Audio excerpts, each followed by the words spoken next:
Hello दोस्तों, नमस्कार। अंकित exam sir YouTube channel में आप सभी का एक बार फिर से बहुत बहुत स्वागत है।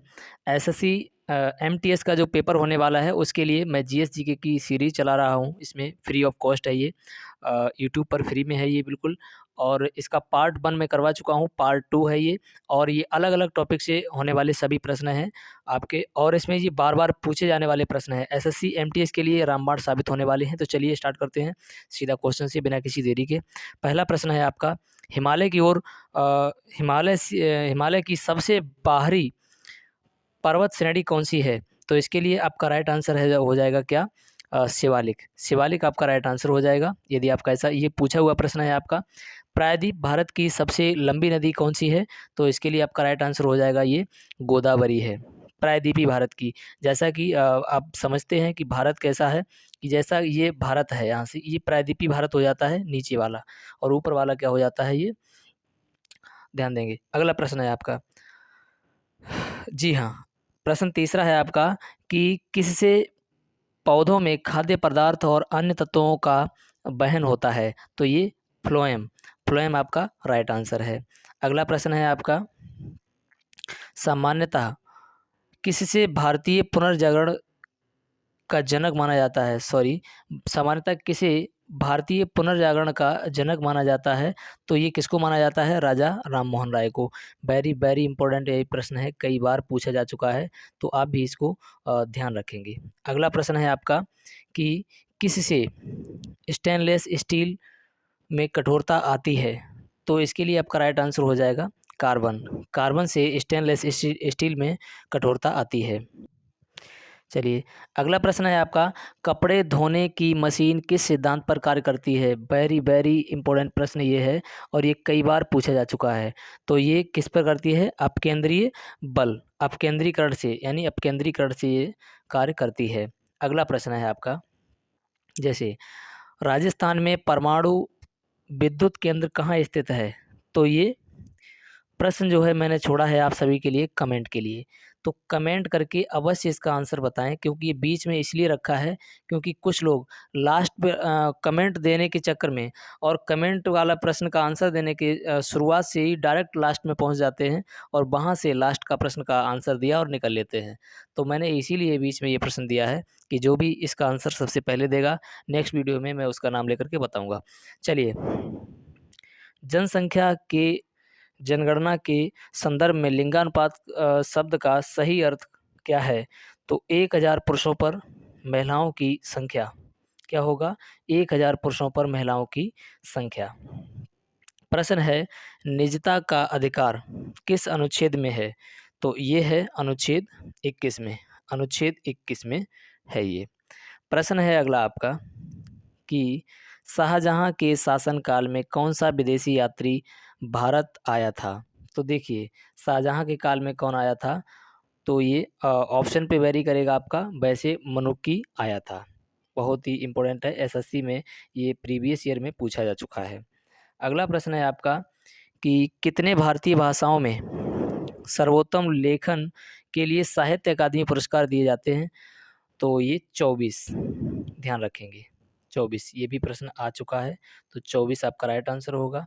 अगला प्रश्न है आपका, मानव मस्तिष्क की कौन-सी पाली श्रवण के संबंधित है? तो श्रवण से संबंधित कौन-सी है? शंखपाली। कौन-सी है ये? तो शंखपाली, ध्यान रखेंगे, शंखपाली। अगला प्रश्न, मानव मस्तिष्क की कौन-सी पाली है? तो शंखपाली, ऐसा हो चुका प्रश्न है। जल में घुलनशील पदार्थ, तो देखिए zinc sulphate, potassium sulphate, sodium sulphate, ये जल में घुलनशील हैं, ध्यान रखेंगे। चेरनोबिल महाविपदा किसके प्रदूषण का परिणाम है? तो ये रेडियोधर्मी अवशिष्ट आपका राइट आंसर हो जाएगा। अगला प्रश्न है आपका, केरल तट पर रेडियो एक्टिव प्रदूषण किस कारण से हुआ? तो ये थोरियम के वजह से हुआ है। थोरियम, ये एसएससी के सभी प्रश्न हैं, एसएससी एमटीएस के, तो ध्यान रखेंगे, आए हुए प्रश्न हैं ये सभी। अगला प्रश्न क्या है कि स्तनधारियों में उत्सर्जन का एक महत्वपूर्ण कार्य कौन सा अवयव करता है? तो ये वृक्क कहेंगे या इसको गुर्दा कहेंगे, ध्यान रखेंगे। देखिए एमटीएस के लिए क्या होता है कि आप सभी लोग फुल टॉस बॉल मत देखिए, थोड़ी गूगली बॉल पर भी ध्यान दीजिए। जो आपको पढ़ने में अच्छा नहीं लगता है, अधिकतर वही आता है, ध्यान देंगे।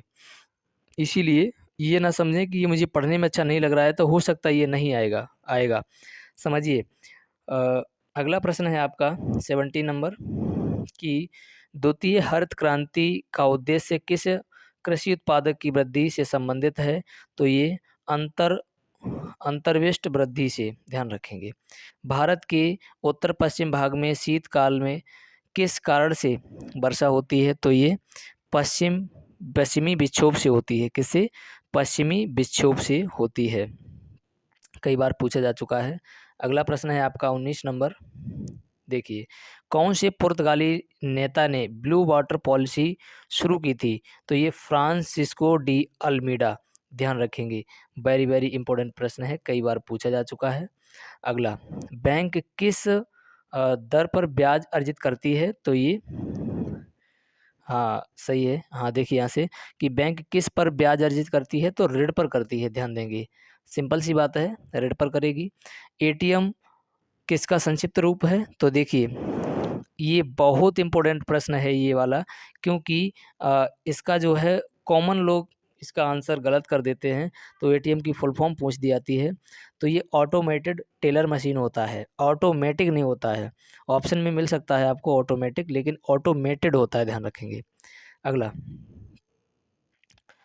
क्वेश्चन नंबर 22 है कि देखिए क्या है क्वेश्चन।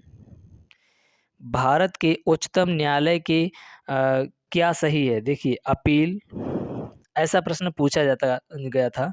तो उसमें यदि आपका ऑप्शन में ये हो अपील न्यायालय, संघीय न्यायालय या संविधान का रक्षक, तो ये सभी सही है, ध्यान रखेंगे। ये सभी हो सकते हैं, सही हैं आपके।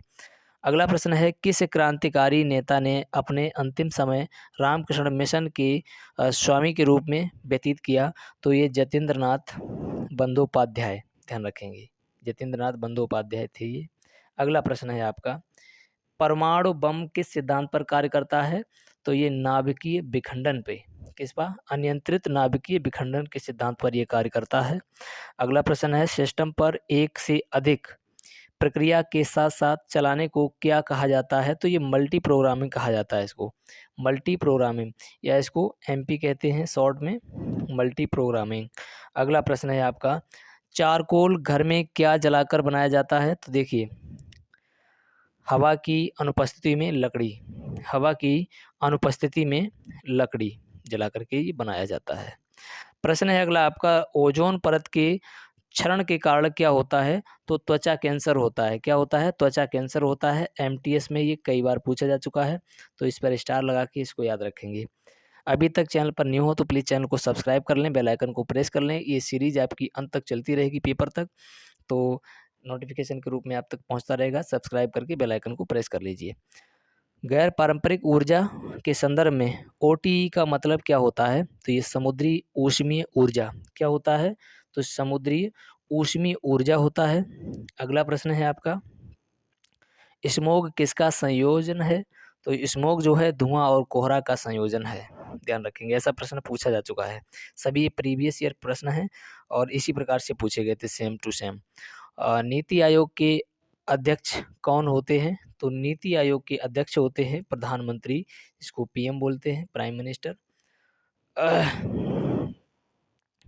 अगला एमपी लिख दिया है, सॉरी। चलिए, अगला प्रश्न है आपका, देखिए अगला प्रश्न है, फूलन देवी फूलन देवी फिल्म का निर्देशन किसने किया था? तो ये किया था शेखर कपूर ने। अब समझेंगे कि सर फिल्म का इससे क्या संबंधित है। बिल्कुल पूछा जाता है, फिल्म से भी पूछ लिया जाता है सब प्रश्न। ये एमटीएस में प्रीवियस ईयर में जो है पूछा गया प्रश्न है ये भी। चलिए, हम बिना फिसले पृथ्वी पर चलने में क्यों सक्षम हैं? तो देखिए, ये फिजिक्स के नियम से ये पूछ लिया गया है, घर्षण बल के कारण। घर्षण बल होता है, तो आपको थ्योरी से प्रश्न पूछा जा सकता है। अगला प्रश्न क्या है कि मराठा साम्राज्य का दूसरा संस्थापक किसे माना जाता है? तो इसे किसे माना जाता है? बालाजी विश्वनाथ को, बालाजी विश्वनाथ को माना जाता है। महात्मा गांधी की राम राज्य की संकल्पना क्या थी? तो ये राजविहीन समाज, राजविहीन समाज संकल्पना थी इनकी। अगला प्रश्न है, भारत में ऋण नियंत्रण किसके द्वारा किया जाता है? तो ये भारतीय रिज़र्व बैंक के द्वारा किया जाता है। किसके द्वारा? भारतीय रिज़र्व बैंक के द्वारा। तो चलिए यहाँ तक वीडियो एंड होती है, तो प्लीज़ अभी तक चैनल पर जो चैनल सब्सक्राइब नहीं किए हैं, तो प्लीज़ चैनल को सब्सक्राइब कर लें, बेल आइकन को प्रेस कर लें, ताकि आने वाली वीडियो आप तक आसानी से पहुँचती रहे। तो चलिए मिलते हैं नेक्स्ट वीडियो में, तब तक के लिए जय हिंद।